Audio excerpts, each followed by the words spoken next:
service above self, to help mostly the least of our brethren.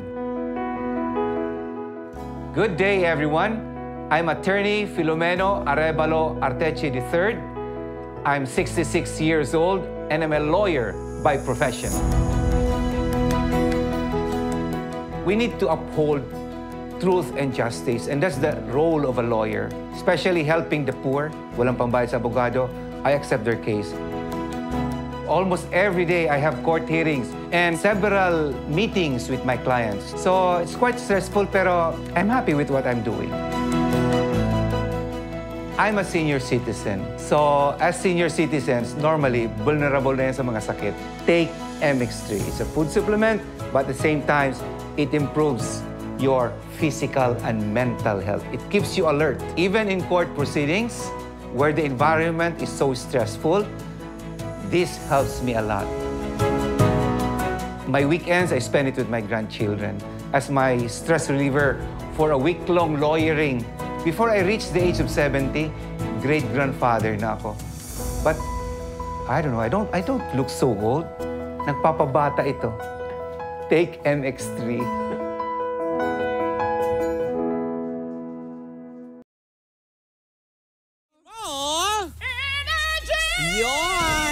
Siyempre sa mga kabubukas pa lamang ng kanilang mga radyo, ako po si Kapitana Sisa. At sa mga kabubukas lamang ng radyo, ako po ang inyong Tita Cora. Wow!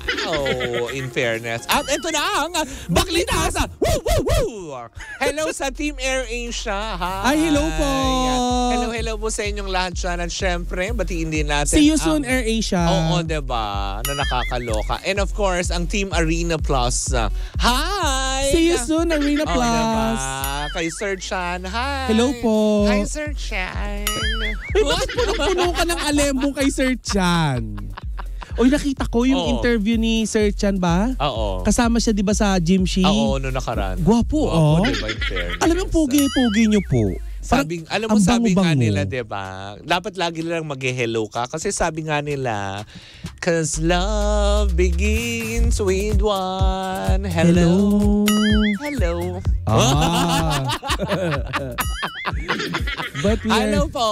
Oo. At syempre kala Ninyo Tondo, ayan. At syempre sa the rest ng, alam mo yun, ng team ng Bingo Plus also. Hello po. Maraming salamat po sa laging pag-antabay nyo sa Baklita sa Woo! Diba? Nagwawala mga bakla. Parang dog. Siyempre sa mga atin, tama. Sa Far Away. Sa ating team replays, hello po sa inyong lahat dyan. Maraming salamat. Of course, kay Cathy Amos ng Australia, hello sa iyo. Salamat po. Amiga. Ate Teresa, hello. Correct, hello po sa inyong lahat. Cherlala, hello. Ng MTRC, hi. Ay, Mare, may chika ko sa'yo. O ano? Ewan ko lang kung matutuwa ka pa. Natuwa. Minsan natuwa ang may likha. 7,000 bakla ang ginawa.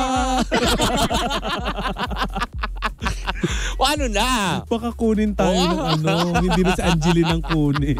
Ng Department of Tourism. Oo, parang mas madami na pong bakla sa Pilipinas kesa straight. Truly. O ano na, chika? Hindi, sa totoo lang, Mare, mas madaming turistang bakla. Oo naman. Name the place. Puerto Galera. Oo, diba? Yes. Eto na, may chika ko sa'yo. Pag napad ka doon, confirm. Di baka wala na pumuntang straight doon. Sabi ni Kapitana at ni Tita Cora, ano daw, pambakla daw ang Galera. Pag may friend ka na pinaghihinalaan mo, at nagpunta ng, Puerto Galera, isang malaking check ng pink na ballpen. Diba? Pero Mare, may chika ko sa'yo. Ano? Ito, naging turista sila bago mapabalita, Mare. Na ano? Na nag-Japan kasi itong dalawa na to. Di ba ban sila? Hindi. Ano ka ba? Nagsaporo sila sa Japan. In fairness. Pero sabi ng mga ng mga naririnig-rinig natin. Sapporo, di ba yung bihon yun? Ano ka ba? Hindi totoo. Oo nga, no. Brand yun, di ba? Ay, teka lang nga. Wala na, hindi na sila magbihon sa kasal nila. Sa Madrid, Spain pa naman sila daw ikakasal. Toroy, magbibihon Isa-isahin doon. natin. Oo. Kasi napapabalita Mare na mukhang hindi na daw matutuloy ang kasal ni Bea Alonso at saka ni Dominic Roque. Oy, oo nga daw. Oh. Yan na nagsasurface. Eto ang chika. Marami daw rason kung bakit hindi natutuloy. Kung bakit daw mukhang hindi na matutuloy ang kasal ni Bea. Ano yung unang chika? Una Mare, may chika na itong si Bea Alonso daw, di umano, Gwapo ni ay Dominic. ang ganda-ganda. Ano? Gwapo ni Dominic. Oo. Di ba napapabalita Mare? Oh. Ever since naman napapabalita na mas mayaman talaga si Bea Alonso. Oo. At saka itong kaysa kay Dominic Roque. Parang dati, di ba, nagkaroon sila ng parang monetary issue. Oo. Di ba may chika nga na ayaw ng nanay ni Bea Alonso dito kay Dominic? Dahil nga Purita daw... Kashiwara. Hindi naman ganyan. purita. Ano? Pero alam mo, mas malaki ang pera ng anak niya. Oo nga. Kasi di ba napabalita nga na itong si Dominic Roque ay pinapapirma ng Prenup agreement. Oo nga, nabalita ako nga daw yan. Pero hindi naman yung issue. Oo, hindi yung issue. Ang Pero issue, lumabas lang. Oo. Pero nagiging issue dito Mare kasi nag-start ito nung nakikita ng mga netizen na si Bea Alonso ay hindi suot-suot yung kanyang engagement ring. Oo. Tapos yung pagkikita-kita nila ni Dimples Romana at saka yung isang friend nila, si Bea Soata yun. Nag-dinner sila tapos may therapy, ganun-ganun chika si si unpaid So, therapy. nag-spa, ganyan? Hindi, Ay, magpapamasahe sila sa resto. Ay, sabi mo therapy. Unpaid therapy yung chika niya dun sa post niya sa IG. Akala ko nagpamasahe sila. Hindi sila magpapano. Diyan sa may timog. Oo, di ba? Hindi yan yung nare-raid. Yung buffet, yung ganon. Yun yung may buffet, di ba? Oo, na spa bakla, na hindi masarap. Wala tayong sasabihin. Uy, madaming ganyan. Classic talaga. Bakla ka. Totoo naman. O tapos? Alam mo, babalian ka nila pag sunod na balik mo doon. Masarap naman. Maalat Hindi bumalik lang. doon. Oo. Ayun. Hindi na masarap. Kasi parang paulit-ulit, linggo-linggo yun yung ulam. Iniinit lang. Oo. Pag may natira yun yung ulam sa gabi. Naku, magbalik. Nilalagay dun sa ng ice cream. Tama, diba? Oo. Sprisan niya, bukas na. Oo, diba? Ayun na nga. So, yun na napapabalita. Una is, tungkol sa pera. Pangalawa, Mare, sa interview ni Bea Alonso, kaya... Doon daw parang napahiya nga daw si Dominic. Actually, nabash si Bea na malala sa kanyang IG, Mare. Na kesyo parang nilaglag niya daw si Dominic. Kasi may mga nagtatanong. Itong January lang yun, di ba? Lumabas yung issue yung sinabi ni Interview. Dominic na diba na hindi invited. Hindi nga invited si Daniel. Yes. Kasi Mare, di ba sinabi ni Dominic na hindi invited si Daniel. Pero ang sabi ni Bea, wala pa naman daw wala pang list talaga or final kung sino yung iimbitahin. Mare, isa pa yan sa mga naging dahilan daw kung bakit parang hindi na matutuloy ang kasal. Dahil? Kasi para daw ang lumalabas parang pinangunahan daw ni Dominic Roque si Bea Alonso sa pagsasabi na hindi invited itong si Daniel. Dapat nga maging happy siya kasi proud yung lalaki, excited talaga na pinagsisigawan niya sa mundo na ikakasal na ako sa'yo. Pero Mare, hindi yun ang issue. Ang issue doon ay pinangunahan niya doon sa mga iimbitahing bisita. Dahil wala pa naman daw masyadong plano. Hindi, pero sa interview ni Bea, di ba parang sinasabi nga niya na tipong yung tinatanong siya tungkol sa kasal, hindi, wala pang detalye. Wala pa. Pero parang ganun ang pagkakasabi niya. Oo. Wala pang detalye pero si Dominic parang pinangungunahan diba si Dominic, sinabihan nga niya na busy na sila, nagpe-prepare and everything, diba? Tapos Mare, napagdugtong-dugtong pa ng mga netizen nung isang beses, hindi umattend itong si Bea Alonso sa pinakahuling birthday ng kanyang future mother-in-law sa nanay ni Dominic. Wala siya doon. Tapos doon sa family day naman nila Bea, wala naman si Dominic. So parang napagdugtong-dugtong ng mga netizen, pati yung pagsusuot ng engagement ring. Parang hindi na suot ni Bea. Baka naman itinabi lang. Kasi syempre pag engagement ring, napakamahal niyan. Yes. Hindi naman yung 1 carat lang siguro na sing-sing ang ibinigay sa kanya. Alam niyo naman ang presyo ng 1 carat diamond ring. Kung mas malaki pa doon, syempre baka iniingatan lang naman, masyado naman. Sabagay, more karat-karat. More karat. Ba't parang naging bastos na sa'yo yun? Sorry po. More karat. Mas Karat na. Oh, diba? Ring. Diamond ring. Diamond ring.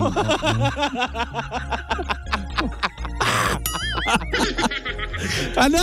Karat. Ayan. Oo. Tapos yun ang amare. Yun ang mga Karat. Diba yun yung ano dyan? Yung madumi. Ganyan. kalat-kalat Okay, yun. Laka.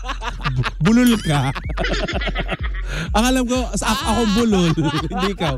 Pero mare. Pero parang ang saya-saya nun. Yung karat-karat. Ganon. Kasi ang mamahal nun, di ba? Karat Festival. Marami nun si Dr. Vicky Bello. Yung mga more karat. Tama. Diba? More carrot, more fun. Karat na. Oo. Diba? Uy, meron ganun na jewelry store na Nag-carrot world. Oo, karat. Ayan Bukas na. pa ba Baka sila? naman. Bukas pa. Bukas pa. Pero yun, balik tayo kay Bea Alonso na dapat sa Madrid, Spain ikakasal. Oo nga daw, sa abroad. Pero mare, ang nakakaloka nito, may lumabas pang isang balita na may celebrity na nag-cancel ng kasal sa may Tagaytay. Kaya napagdugtong-dugtong nila na ay baka nga itong si Bea Alonso at saka si Dominic Roque mukhang hindi muna matutuloy ang kanilang kasal. Sino yun? Yun nga Yung sa dapat yan ang alamin ng mga may bakla. nag-post na may nag-cancel nga ng kasal. Doon sa sa Tagaytay. Na ikakasal. Oo, sa isang post sa sa X. So ayun na nga may may nag-cancel sa isang ng reservation. Hindi pinangalanan. Hindi pinangalanan mare kung sino. Pero yun ang binabanggit nila na baka itong si Dominic Roque. Pero kung sa Madrid, bakit napunta ng Tagaytay? Balay mo, may pahandaan pa rin dito. Pag may natira. Sabi mo, balay mo. Malay mo, di ba? Klaka. Hindi nakakaligtas. Pero mare, paano kaya yun? Kung hindi na matuloy? Malayo pa naman yan. Tsaka isa pa. Hindi mukhang nitong second quarter ata. But sinabi na ba niya talaga na walang kasal na magaganap? Pero bakit na hindi ganun? Parang may mga nangyayaring hindi natin nalalaman. Tapos sino pa? May kumakalat ngang balita. Meron pa din. Ang daming pinaghihiwalay ng tao ngayon. Hindi lang sila. Although sila yung main topic natin, di ba? Si Sam Milvid tsaka Catriona Gray, di ba? Pumutok na rin ang issue. Hiwalay na din. May engagement ring na din na nasa pagitan nila. Baka nalaman kasi nila sa Shopee galing. Tunay na yun. Pero eto mare, may nagsabi sa akin, isang makeup artist sa GMA7. Napaka-chismosa niyan. Ayan. Pangalanan natin. Hindi siya glam team nung sikat na hindi. Na naiwan. Oo. Na ang mahal daw di umano ng TF nung glam team, kaya pala minsan may mga proyekto daw si Heart Diba? May mga proyekto daw si Heart Evangelista hindi na pupunta sa kanya. Talaga. Kasi mahal daw nung glam team. Pero hindi yan ang pinag-uusapan natin. Correct. Pero Mario na nga. Anong sabi ng chismosang hair? Parang itong mga nangyayari daw na hiwalayan blues, hiwalayan news, issue, parang eme-eme lang daw. Alam mo kung bakit? Kasi may paparating palang teleserye itong si Bea Alonso. Under GMA7. Natural, diba? So parang publicity na naman ba ito? Oo, kasi diba? At nanggaling na din mismo sa bunganga ni Bea Alonso na kaya din minsan wala silang time para mag-asikaso sa kasal dahil busy siya sa upcoming niyang teleserye. Sa taping. Yes. Kaya siguro ang punong abala si Dominic. Kaya siya yung nakakapagbigay ng detalye. Pero wag naman natin anong dahilan mare bakit si Dominic ay may mga picture na mag-isa? Si Bea Alonso may mga unpaid. Alam mo, bago pa man din naman i-post nila yan. Kahit nung sila pa at sweet-sweetan sila, may mga moments silang gano'n na mag-isa sila. Pero diba? yung vlog nila sa Japan, hindi sila masyadong yung talagang sweet. Bilang ako'y chismosa at nararamdaman ko. Wag naman nating anuhin. Kasi diba parang recently nga lang meron silang bonding moment yung nasa Japan sila na nag-ski sila, diba? Yun na nga yung pinakahuli. Yun yung nag-ski sila na tawang-tawa sila sa isa't isa kasi diba dumausdos nga doon si Bea Alonso sa ski. Oh. Na parang tipong yun yung pinakahuli. Diba? syempre, wala pa namang time. Alam nga naman, last year lang ata yun, yung huling ano nila. Pero alam mo, pinakamagandang gawin nila ngayon, sana magbigay sila ng kahit anong ng official statement kung matutuloy pa. Parang, feeling ko naman din, parang, siguro yung mga tao lang ang nag-react, nagpaka-OA sa aspeto na yon. Siguro, the reason, ako iniintindi ko ngayon sa sitwasyon ni Bea, no? Yung tipong, siguro kaya niya nasabi, hindi, wala pang detalye. Kasi sa sobrang pagka-busy na nga niya, siguro out of track na din na kung ano na nga ba yung nangyayari. Kasi, ultimo din, diba, sabi naman din ni Dominic, itong January lang, nung in-interview nga siya, diba, na sinabi rin naman niya na hindi pa finalize ang ite. Wala pa nga daw 100 yung bisita nila. Diba, nung tinatanong nga kung ibitahin nga ang Katniel, diba? Tapos parang sinabi lang niya na definitely siguro si Kat, ganyan. Pero sinabi naman niya din sa interview na hindi pa finalize. Pinag-awayan daw nila yun. May chikang pinag-awayan daw nila yun. Yung pagbibigay niya ng ng pangalan sa bisita. Isa pa daw yun sa mga dahilan kung bakit nag-away sila. Talaga ba? Daw yun ang nakakarating sa atin. Pero parang lumalabas pa ngayon na parang tipong dahil dun sa, syempre ikakasal na siya, diba? Hindi naman kaya parang, diba may kumakalat nga na parang selosa to si Bea. At saka hindi lang yun. May mga kumakalat baka kasi nag-stag party lang. Kasi syempre pag... agad-agad? Hindi. Syempre may mga ganun May padispedida yung mga friends kasi kakasal na. Diba? Baka yung mga ganung moments lang. May yung daming kumakalat na tulong talaga sa pera. Diba? Yung naawa ko kay Dominic sa tuwing nababash si Dominic na wala ka naman palang ginagawa, puro si Bea ang tapos gumagastos. Tapos ang na parang wala siyang proyekto. Naungkat. Yan dami naman niyang trabaho din. Hindi niyo lang din napapansin. Mari, alam mo, naungkat tuloy yung relasyon ni Gerald tsaka ni Bea dati. Na kaya ka siguro iniwan ni Gerald kasi ganyan ka. Na sa tuwing may interview ka, lagi mo nababanggit yung ghosting. Ikakasal ka na dyan sa lalaking yan. Bakit ganyan mo pa siya ipahamak? Mari, kasi ang sinasabi ng mga netizen, parang hindi na daw niya binigyan ng kahihiyan si Dominic. Dahil nga ang dami ding nagalit kay Dominic nung sinabi ni Bea na wala pang plano. Kasi diba syempre kapag nag-propose ang lalaki, kasunod niya ng pagpaplano ng kasal. Sa lalaki, nakakahiya yun, Mare, diba? Na ako excited ako to announce tapos biglang babawiin mo, diba? Nawawalan ng credibility yung sinabi ni Dominic.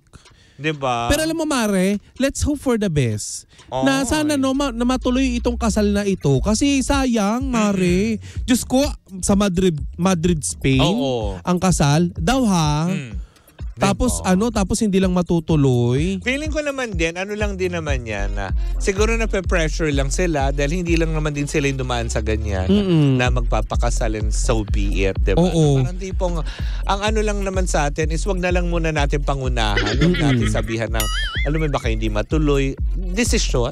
May mga kayo ba yung gagastos? Kaya nga. Naku, hayaan na natin. Pero sana umutang ba sa inyo ng baboy, panghanda? Hindi na sila magpo-pork. Beef lang ba? Ay, wow. Lechon baka. Hindi, corn beef. And for sure, imbitado si Manay Loli. Oo, imbitado na. Okay na sila ni Bea. Friends na sila ulit. Pero habang sila, Mare, napapabalita itong si Bea at si Dominic na hindi kakasal, nachichismis naman, hindi natin sure ha. Sino na naman? Naririnig-rinig lang natin na mukhang magre-renewal of vow yata. Itong si Jessie Minjola at saka si Lucky Manzano.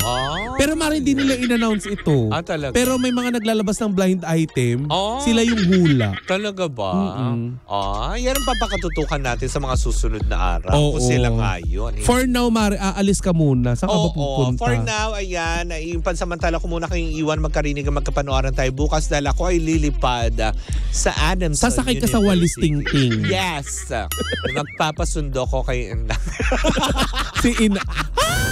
Magpapasundo ko kay Inang. Charot lang.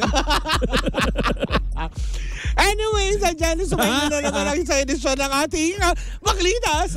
Ano yun? Natawa ko kay Ina. Diba? Well, anyways, ayan. Muli pa ako si Kapitana Sisa. At ako naman po ang Tita Cora. Ano pa rin ang Baklitas! Woo, woo, woo! At tuloy-tuloy pa rin po ang ating tugtugan. Siyempre, dito po lamang yan sa number 106.7 Energy FM. Panggawag mong sabihin, radyo! Sabihin mo,